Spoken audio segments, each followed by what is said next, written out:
செம்மையாக வந்து சிக்கன் வந்து க்ரீன் சிக்கன் ரெடி பண்ணிட்டு இருக்கேன். க்ரீன் சிக்கனுக்கு வந்து வெங்காயம், அப்புறம் வந்து இஞ்சி பூண்டு, பச்சை மிளகா, தயிர் போட்டு தாளிச்சு விட்டு கறி வெந்துட்டு இருக்கு. நல்லா ட்ரை ஆகி அந்த எண்ணெய் மேலே வரணும், அப்படியே ஃப்ரை ஆகிட்டு.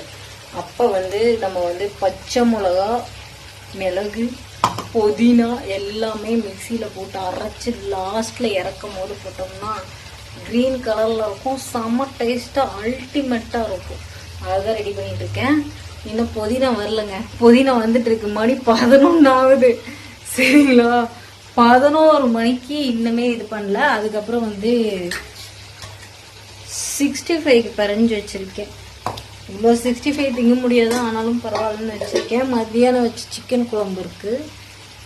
இப்போ வந்து நம்மளுக்கு ஃபேவரேட்டே வந்து பார்த்திங்கன்னா க்ரீன் சிக்கன். க்ரீன் சிக்கன் வந்து யார் யார் சாப்பிட்ருக்கீங்க அப்படின்னு சொல்லுங்கள். இதோட ரெசிபி வேணுனாலும் நான் கண்டிப்பாக ஒரு நாளைக்கு போடுறேன்.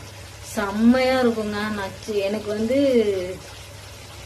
13 வயசு இருக்கும்னு நினைக்கிறேன், 13-14 வயசு. அப்போ வந்து இதை செஞ்சு எங்கள் அக்கா கொடுத்தாங்க. சரிங்களா, அவள் தான் எனக்கு ஃபஸ்ட்டு அறிமுகப்படுத்தினா. அப்போ இந்த டேஸ்ட் ஒட்டினது தான். அதுக்கப்புறம் சாப்பிடவே இல்லை. ஸோ இன்றைக்கி செஞ்ச அதே டேஸ்ட்டில் இருக்கா இல்லையான்னு பார்ப்போம். இதுக்கு இடையில நிறைய டைம் பண்ணியிருக்கேன்.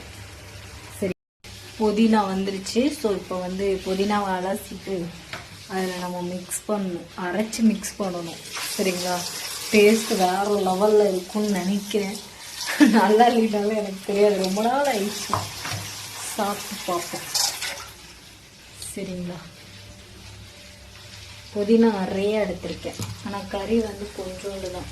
பார்த்தீங்களா, படிப்பாக அமர்த்திடணும், அவ்வளோதான். ஆயில் நல்லா பிரிஞ்சு வந்துருச்சு. அரைச்சிருவோம்.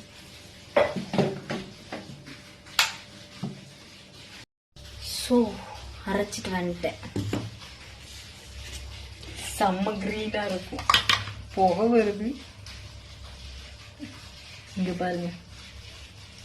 மிளகு, புதினா, பச்சை மிளகா எல்லாமே போட்டிருக்கேன். இப்போ வந்து சிக்கனில் போட்டு லைட் இதில் வச்சு கிண்டணும். சரிங்களா, லைட்டாக வைக்கணும், ரொம்ப ஹெவியான இதில் வைக்கக்கூடாது.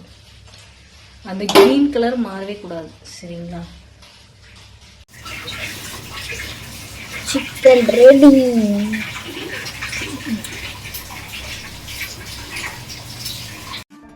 இன்றைக்கி வீடியோவில் வந்து உங்களுக்கு என்ன விஷயம் வந்து உங்களுக்கு பிடிச்சிருந்துச்சு அப்படிங்கிறத சொல்லுங்கள். இந்த வீடியோ இதோடு முடிச்சுக்கலாம். பாய் எல்லாத்துக்கும். மீண்டும் ஒரு நல்ல வீடியோவில் சந்திக்கலாம்.